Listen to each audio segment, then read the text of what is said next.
अस्सलाम वालेकुम स्टूडेंट्स, हम लोग पढ़ रहे थे periodic table and periodicity of elements. उसमें chapter number 1 class first year का जो हमने फर्स्ट पार्ट पढ़ा है, उसके अंदर हमने पीरियोडिक टेबल का हिस्टोरिकल बैकग्राउंड, पीरियोडिक टेबल का इंट्रोडक्शन, पीरियोडिक टेबल में एलिमेंट्स के अरेंजमेंट, एलिमेंट्स की classification, features of periodic table, हमने ग्रुप्स और पीरियड के बारे में पढ़ा, हमने फैमिलीज के बारे में पढ़ा, हमने ब्लॉक्स के बारे में पढ़ा, S block, P block, D block and F block elements.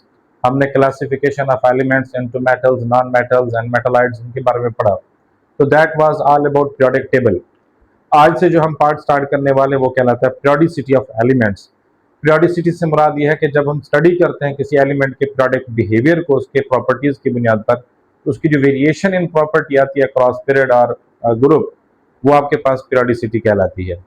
तो ये जितनी भी हम किस्म की एलिमेंट्स की जो प्रॉपर्टीज की पीरियोडिसिटी पढ़ेंगे, that is based on modern periodic law.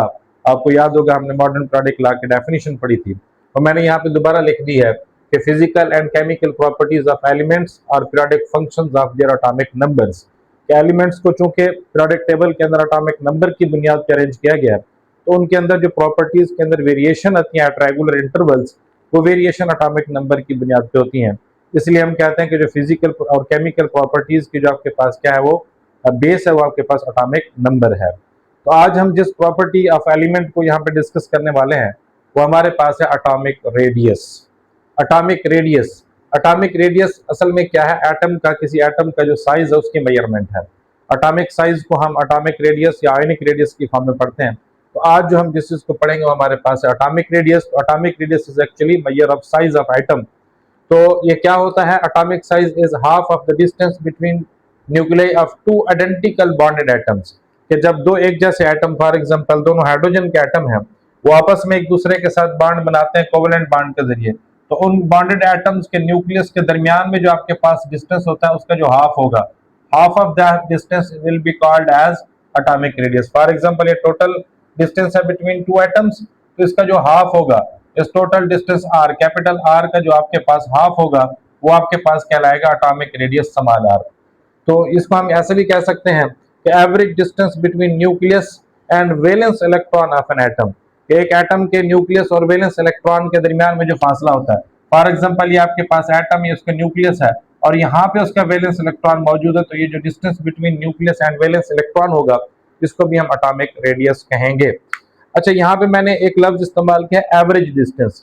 Average distance इसलिए इस्तेमाल किया है क्योंकि जब एटम आपस में बॉन्डेड होते हैं तो अपनी जगह पे फिक्स्ड नहीं होते, दे आर नॉट स्टेशनरी। वो स्टेशनरी बिल्कुल नहीं होते, ऐसा नहीं है कि वो यहाँ पे ऐसे बिल्कुल रहे। तो क्या करते हैं, अराउंड द बॉन्ड वो थोड़ा वाइब्रेट करते हैं, और वाइब्रेशन के दौरान उनका जो डिस्टेंस होता है बिटवीन द न्यूक्लियाई, वो कभी थोड़ा सा बढ़ जाता है, कभी थोड़ा सा कम होता है। तो इसलिए हम उसका एवरेज लेते हैं। यहाँ पे मैंने इसलिए लिखा कि average distance between nucleus and valence electron of an atom, उसका क्या कहलाता है? एटॉमिक रेडियस या एटॉमिक साइज कहलाता है। एटॉमिक रेडियस, अभी मैंने जैसे कहा कि आपके पास ये चेंज होता रहता है, और उसके चेंज होने की जो रीजन है वो आपके पास टाइप ऑफ बॉन्ड है कि वो किस किस्म का बॉन्ड बना रहा है, कोवेलेंट बॉन्ड है, आयनिक बॉन्ड है या मेटालिक बॉन्ड है। इसी तरह से आपके पास स्टेट ऑफ एटम भी क्या कहते हैं, एटॉमिक रेडियस के ऊपर असरअंदाज होता है। अगर आप किसी एलिमेंट को देखेंगे कि वो कोवेलेंट बॉन्ड बना रहा है, तो वहां पे उसका रेडियस और होगा, और जहां पे वो आयनिक बॉन्ड बनाएगा तो वहां पे उसका रेडियस कुछ और आएगा। उसकी मिसाल मैंने यहाँ पे दी है कि आपके पास फॉर एग्जांपल क्लोरीन है। क्लोरीन जब कोवेलेंट बॉन्ड बनाते हुए अदर क्लोरीन एटम, तब उसका जो रेडियस होता है वो 99 पिकोमीटर होता है। लेकिन जब वो आपके पास आयनिक बॉन्ड कहीं पे बनाता है, तो उसी क्लोरीन का क्लोराइड आयन की फॉर्म में जो साइज होता है, वो आपके पास 181 पिकोमीटर होता है। अब क्योंकि ये जो मैंने एग्जांपल ली है, ये मैंने किसी न्यूट्रल एटम और उसके एनाइन के दरमियान में दी है, तो आप देख सकते हैं कि न्यूट्रल एटम से उसका एनाइन लार्ज इन साइज है। अगर हम किसी न्यूट्रल एटम और उसके केटाइन के दरमियान में एग्जांपल लेंगे, तो आपके पास केटाइन का साइज जो होता है हमेशा न्यूट्रल एटम से स्मॉलर होता है। तो ये आप कह सकते हैं कि किसी भी एटम का जो रेडियस है वो आपके पास कोवेलेंट बॉन्ड के अंदर कुछ और होगा और आयनिक बॉन्ड के अंदर कुछ और होगा। तो इस तरह से टाइप ऑफ बॉन्डिंग जो वो क्या करती है, असरअंदाज होती है किसी भी एलिमेंट के एटम के रेडियस के ऊपर। अगर हम यूनिट्स की बात करें, in which units atomic radius is measured, तो उसमें आपके पास पिकोमीटर जिसको हम पीएम से जाहिर करते हैं, या आपके पास एंगस्ट्रॉम यूनिट होता है जिसको हम 8 नॉट से जाहिर करते हैं। तो ये आपके पास उसके यूनिट्स हैं, पिकोमीटर और एंगस्ट्रॉम यूनिट। कहीं पे वैल्यूज आपके पास पिकोमीटर में हो सकती हैं, कहीं पे वैल्यूज आपके पास एंगस्ट्रॉम यूनिट में हो सकती हैं। उसके बाद अगर हम एटॉमिक रेडियस का ट्रेंड इन पीरियोडिक टेबल पढ़ें या इसकी पीरियोडिसिटी को हम स्टडी करें, तो पीरियोडिसिटी याद रखें हमेशा दो चीजों में देखी जाती है, ग्रुप के अंदर और पीरियड के अंदर। जब हम किसी चीज को पीरियड के अंदर पढ़ते हैं तो that is from left to right, और जब हम किसी चीज को ग्रुप के अंदर पढ़ते हैं that is down the group, top to bottom हम इसको पढ़ते होते हैं। तो चाहे हम पीरियड में उसको स्टडी करें, चाहे हम उसको ग्रुप में स्टडी करें, जो वेरियस फैक्टर्स इफेक्ट करते हैं किसके ऊपर, एटॉमिक रेडियस के ऊपर, पहले मैंने वो लिखे हैं। उसमें आपके पास है कि नंबर ऑफ इलेक्ट्रॉन शेल्स, जिस एटम में जितने नंबर ऑफ इलेक्ट्रॉन शेल्स ज्यादा होंगे उसका साइज उतना बढ़ता चला जाएगा, और जिसके नंबर ऑफ इलेक्ट्रॉन शेल्स कम होंगे उसका साइज उतना कम होगा। दूसरी जो आपके पास है वो इफेक्टिव न्यूक्लियर चार्ज।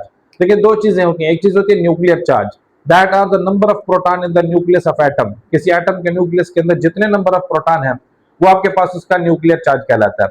अब उस न्यूक्लियर चार्ज को इस्तेमाल करते हुए न्यूक्लियस क्या करता है, अपने गिर्द शेल्स के अंदर मौजूद इलेक्ट्रॉन्स को अपनी तरफ अट्रैक्ट करता है, लेकिन जो उसकी अट्रैक्टिव फोर्स होती है वो तमाम इलेक्ट्रॉन्स के ऊपर बराबर नहीं होती। किसी इलेक्ट्रॉन जो उसके करीबी होंगे उसके ऊपर, जो न्यूक्लियस के करीब है उनके ऊपर उसकी अट्रैक्टिव फोर्स ज्यादा होगी, और जो इलेक्ट्रॉन न्यूक्लियस से दूर होगा उसके ऊपर उसकी अट्रैक्टिव फोर्स कम होगी। तो इसलिए इफेक्टिव न्यूक्लियर चार्ज के बारे में मैंने यहाँ पे बताया कि charge experienced bye an electron from nucleus, कि न्यूक्लियस की तरफ से किस इलेक्ट्रॉन पे कितना चार्ज पड़ रहा है या अट्रैक्टिव फोर्स पड़ रही है, वो उसका इफेक्टिव न्यूक्लियर चार्ज कहलाता है। ये ज्यादातर हम वैलेंस इलेक्ट्रॉन और न्यूक्लियस में स्टडी करते हैं व्हाइल स्टडीइंग एटॉमिक साइज। तो वैलेंस इलेक्ट्रॉन के ऊपर सबसे कम न्यूक्लियर अट्रैक्टिव फोर्स होती है, because it is the farthest electron, सबसे दूर इलेक्ट्रॉन होता है न्यूक्लियस से, इसलिए उसके ऊपर सबसे अट्रैक्टिव फोर्स कम होती है, वो उसका क्या कहलाता है, इफेक्टिव न्यूक्लियर चार्ज। अब बाज एलिमेंट्स होते हैं कि जिनमें इफेक्टिव न्यूक्लियर चार्ज बढ़ने से बढ़ता है, और बाज एलिमेंट्स होते हैं कि जहां पे इफेक्टिव न्यूक्लियर चार्ज बढ़ने से कम भी होता है। उसके लिए फिर वेरियस फैक्टर्स और हैं जो काम करते हैं। तीसरा फैक्टर जो आपके पास एटॉमिक साइज पे इफेक्ट करता है वो आपके पास होता है शील्डिंग इफेक्ट। देखिए मैंने यहाँ पे एक मिसाल फॉर एग्जांपल है सोडियम की।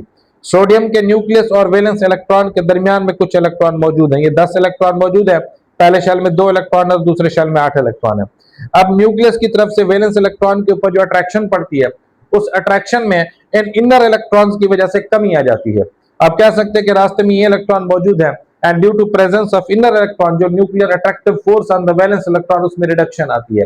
That reduction in nuclear attractive force on the valence electron from due to the presence of inner electron, ये आपके पास कहलाती है शील्डिंग इफेक्ट। अब जाहिर सी बात है जिनके अंदर शील्डिंग इफेक्ट ज्यादा होगा, मतलब इनर इलेक्ट्रॉन ज्यादा होंगे, उसके वैलेंस इलेक्ट्रॉन के ऊपर न्यूक्लियस की तरफ से कशिश कम पड़ेगी और वो उतना साइज में बड़ा होता जाएगा, क्यों, वैलेंस इलेक्ट्रॉन कम कशिश की वजह से, लेस अट्रैक्शन, लेस पुल की वजह से वो दूर होता चला जाएगा और एटॉमिक साइज बढ़ता चला जाएगा। तो ये आपके पास वेरियस फैक्टर्स हैं जो इफेक्ट करते हैं एटॉमिक साइज के ऊपर। अब हम ये देखेंगे कि इन अ पीरियड और इन अ ग्रुप ये किस तरह से फैक्टर चेंज होते हैं और इनके चेंज होने से आपके पास एटॉमिक साइज पे क्या फर्क पड़ता है। तो पहले मैंने यहाँ पे जो लिखा है क्रॉस अ पीरियड, पीरियड में जैसे मैंने आपको बताया हमेशा किसी भी प्रॉपर्टी को जब हम स्टडी करते हैं तो we study it from left to right, हम लेफ्ट से राइट की तरफ उसको देखते हैं। तो यहाँ पे मैंने लिखा है कि atomic radius decreases across a period due to increasing effective nuclear charge, कि जब हम क्या करते हैं लेफ्ट से राइट की तरफ किसी पीरियड में किसी एलिमेंट्स को देखते हैं तो एटॉमिक साइज लगातार कम होता चला जाता है। उसकी मैंने यहाँ पे मिसाल दी है कि हम जो पीरियड नंबर 2 को देखें तो उसमें लिथियम से लेकर नियॉन तक के मैंने एलिमेंट्स और उनका एटॉमिक रेडियस लिखा है। अब देख सकते हैं कि लिथियम 152 पिकोमीटर है और आखिर में मौजूद नियॉन आपके पास 38 पिकोमीटर है। दरमियान में जो एलिमेंट्स थे उनके भी मैंने साइज इन पिकोमीटर लिखे हुए हैं। तो आप देख सकते हैं कि लेफ्ट टू राइट जाते हुए आपके पास क्या हुआ, एटॉमिक साइज कम होते होते 152 पिकोमीटर से हमने स्टार्ट लिया और 38 पिकोमीटर पे हमारा इख्तिताम हुआ पीरियड का, तो ये आपके पास एटॉमिक साइज डिक्रीज होता चला जाता है। अब ये क्यों डिक्रीज होता है उसकी मैंने वजह बताई कि इफेक्टिव न्यूक्लियर चार्ज, सिर्फ एक फैक्टर मैंने लिखा, मैंने यहाँ पे शील्डिंग इफेक्ट की बात नहीं की, मैंने नंबर ऑफ इलेक्ट्रॉनिक शेल्स की बात नहीं की। अब क्यों, क्योंकि आपके पास पीरियड के अंदर शील्डिंग इफेक्ट भी सेम रहता है और नंबर ऑफ इलेक्ट्रॉनिक शेल भी सेम रहते हैं, क्योंकि पीरियड नंबर असल में नंबर ऑफ इलेक्ट्रॉनिक शेल्स की तादाद बताता है। अब जैसे मैंने यहाँ पे पीरियड नंबर 2 बताया, पीरियड नंबर 2 लिथियम से स्टार्ट होता है और नियॉन पे खत्म होता है। तो अब चूंकि पीरियड नंबर 2 है तो इसके अंदर total number of electron shell जो होंगे वो 2 ही रहेंगे। अब अगर हम इसमें इलेक्ट्रॉन्स की प्लेसमेंट करें तो आप देखेंगे while moving from lithium to neon हमारे पास इनर शेल इलेक्ट्रॉन्स की तादाद पे कोई फर्क नहीं पड़ेगा, नंबर ऑफ इलेक्ट्रॉन शेल्स पे भी कोई फर्क नहीं पड़ेगा। इस वजह से मैंने इसके जो डिक्रीज इन साइज की रीजन लिखी है वो सिर्फ इफेक्टिव न्यूक्लियर चार्ज पे लिखा है। मैंने यहाँ पे ना तो शील्डिंग इफेक्ट का लिखा है ना मैंने यहाँ पे आपके पास नंबर ऑफ इलेक्ट्रॉन शेल्स की बात की है, क्योंकि पीरियड के अंदर ना तो number of electron shall change होते हैं और ना ही आपके पास शील्डिंग इफेक्ट चेंज होता है। फॉर एग्जांपल अगर हम इसके अंदर इलेक्ट्रॉन फिल करें तो अब चूंकि लिथियम का एटॉमिक नंबर 3 है तो उसके टोटल इलेक्ट्रॉन 3 होते हैं, पहले शेल में उसके 2 इलेक्ट्रॉन होंगे और उसका दूसरे शेल के अंदर 1 इलेक्ट्रॉन होगा। तो आप देख सकते हैं अभी इनर शेल इलेक्ट्रॉन्स की तादाद आपके पास 2 है। अब इनर शेल इलेक्ट्रॉन की तादाद जब हम लिथियम से नियॉन तक जाएंगे तो इनर शेल इलेक्ट्रॉन की तादाद 2 ही रहेगी, मतलब शील्डिंग इफेक्ट सेम रहेगा, कोई शील्डिंग इफेक्ट में फर्क नहीं आएगा। अगर नंबर ऑफ इलेक्ट्रॉन शेल बढ़ते तो फिर आपके पास इनर इलेक्ट्रॉन्स की तादाद में तब्दीली आती और तब आपके पास शील्डिंग इफेक्ट भी चेंज होता, लेकिन ऐसा पीरियड के अंदर नहीं होता। अब उसके बाद हमारे पास नेक्स्ट है बेरिलियम। बेरिलियम के अंदर टोटल इलेक्ट्रॉन 4 है, तो हमने अब इसके अंदर 4 इलेक्ट्रॉन कर दिए। अब ये एटम बेरिलियम को शो करेगा, तो हमने देखा हमने इलेक्ट्रॉन जब नया प्लेस किया तो ना तो शेल्स की तादाद पे फर्क पड़ा और ना ही हमारे पास इनर इलेक्ट्रॉन्स की तादाद पे फर्क पड़ा। इस तरह से बोरान के अंदर 5 इलेक्ट्रॉन होते हैं तो हमने एक और इलेक्ट्रॉन ऐड कर दिया। कार्बन के अंदर टोटल 6 इलेक्ट्रॉन है तो हमने एक और इलेक्ट्रॉन ऐड कर दिया। ऐसे नाइट्रोजन के अंदर जाएंगे तो 1 इलेक्ट्रॉन और पेयर अप हो जाएगा। ऑक्सीजन के अंदर 2 इलेक्ट्रॉन वैलेंस शेल में पेयर अप हो जाएंगे। फ्लोरीन के अंदर 3 इलेक्ट्रॉन पेयर अप हो जाएंगे और नियॉन के अंदर टोटल इलेक्ट्रॉन सब के सब इलेक्ट्रॉन वहां पे क्या हो जाते हैं, पेयर अप हो जाते हैं और उसका ऑक्टेट कंप्लीट हो जाता है। इस तरह से जब हमने इलेक्ट्रॉन इसके अंदर फिल किए तो इलेक्ट्रॉन फिल करते हुए हमने देखा कि जब हम लिथियम से नियॉन तक इलेक्ट्रॉन फिल कर रहे थे ना तो इनर शेल इलेक्ट्रॉन्स की तादाद पे फर्क पड़ा ना ही नंबर ऑफ शेल्स पे फर्क पड़ा। लिथियम में भी नंबर ऑफ इलेक्ट्रॉन शेल 2 थे, आपके पास नियॉन में भी नंबर ऑफ इलेक्ट्रॉन शेल 2 है। लिथियम में भी इनर शेल इलेक्ट्रॉन की तादाद 2 थी और नियॉन तक पहुंचे तो वहां पे भी इनर शेल इलेक्ट्रॉन की तादाद 2 थी। इसलिए हम कहते हैं ना तो नंबर ऑफ इलेक्ट्रॉन शेल और ना ही शील्डिंग इफेक्ट करता है किसके ऊपर, एटॉमिक साइज के ऊपर while studying in a period. लेकिन जब हम किसके अंदर देखते हैं down a group, moving from top to bottom in a group, तब आपके पास क्या होता है, एटॉमिक साइज इंक्रीज होता है। अब जब एटॉमिक साइज इंक्रीज होगा तो उसकी मैंने यहाँ पे 3 रीजंस बताई हैं कि वो 3 रीजन से एटॉमिक साइज इंक्रीज होता है। Number 1, increase in number of electron shell. जब हम टॉप टू बॉटम आते हैं तो पीरियड नंबर चेंज होता है। हमने पढ़ा था कि पीरियड नंबर जो है वो नंबर ऑफ इलेक्ट्रॉन शेल्स बताता है। अब जैसे टॉप टू बॉटम आते हैं पीरियड नंबर चेंज होता है तो नंबर ऑफ इलेक्ट्रॉन शेल्स भी चेंज होते हैं। अब वो इस तरह से चेंज होते हैं कि टॉप से बॉटम होते हैं, नंबर ऑफ इलेक्ट्रॉन शेल्स बढ़ते हैं तो साइज डेफिनेटली बढ़ेगा। उसके बाद decrease in effective nuclear charge. जैसे नंबर ऑफ इलेक्ट्रॉन शेल्स बढ़ते हैं तो outer most electron valence electron goes away from the nucleus और उसके ऊपर न्यूक्लियस की तरफ से अट्रैक्टिव फोर्स कम हो जाती है, तो हम कह सकते हैं कि इफेक्टिव न्यूक्लियर चार्ज कम हो जाता है और इफेक्टिव न्यूक्लियर चार्ज कम होने की वजह से एटॉमिक साइज में इजाफा होता है। तीसरी चीज मैंने लिखी इंक्रीज इन शील्डिंग इफेक्ट। जब हम टॉप टू बॉटम आते हैं, जैसे मैंने कहा कि आपके पास नंबर ऑफ इलेक्ट्रॉनिक शेल्स बढ़ते हैं, नंबर ऑफ इलेक्ट्रॉनिक शेल्स बढ़ेंगे तो इनर इलेक्ट्रॉन्स की तादाद भी बढ़ेगी और इनर इलेक्ट्रॉन्स की तादाद बढ़ती है तो वहां से शील्डिंग इफेक्ट भी बढ़ेगा और शील्डिंग इफेक्ट बढ़ने से आपके पास वैलेंस इलेक्ट्रॉन के ऊपर न्यूक्लियस की तरफ से अट्रैक्टिव फोर्स कम होगी, it will go away from the nucleus और आपके पास साइज में क्या हो जाता है, मजीद इजाफा हो जाता है। उसकी मैंने यहाँ पे मिसाल दी है कि ग्रुप नंबर 1 के अंदर से मैंने 3 एलिमेंट लिए हैं, उसमें से एक आपके पास लिथियम, दूसरा आपके पास है सोडियम, तीसरा आपके पास है पोटेशियम। अगर हम लिथियम को देखें तो ये दूसरे पीरियड में मौजूद है और इसका total number of electronic shells 2 है। Total number of electron shell 2 होने की वजह से इसका साइज सबसे कम है। उससे नेक्स्ट हम जाते हैं तो सोडियम, ये तीसरे पीरियड में मौजूद है और उसके नंबर ऑफ इलेक्ट्रॉनिक शेल्स 3 है। उसका वैलेंस इलेक्ट्रॉन तीसरे शेल में मौजूद है तो इसकी वजह से इनर शेल इलेक्ट्रॉन की तादाद बढ़ गई है।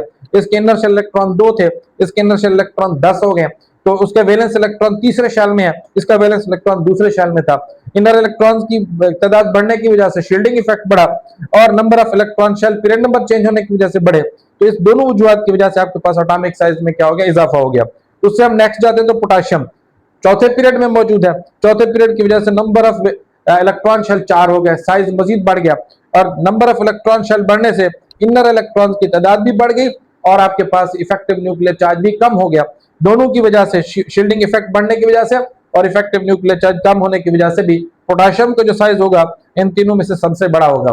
जिससे हम पोटेशियम के बाद रुबिडियम में जाएंगे तो मजीद साइज बढ़ेगा और जैसे जैसे हम डाउन द ग्रुप चलते जाएंगे आपके पास एटॉमिक साइज बढ़ता जाएगा और एटॉमिक साइज के बढ़ने की जो वजह होगी वो आपके पास ये 3 रीजंस रहेंगी। Increase in number of electron shells, आपके पास decrease in effective nuclear charge and increase in shielding effect. तो ये था हमारे पास किसके बारे में, एटॉमिक साइज और variation of atomic size across a period or down the group.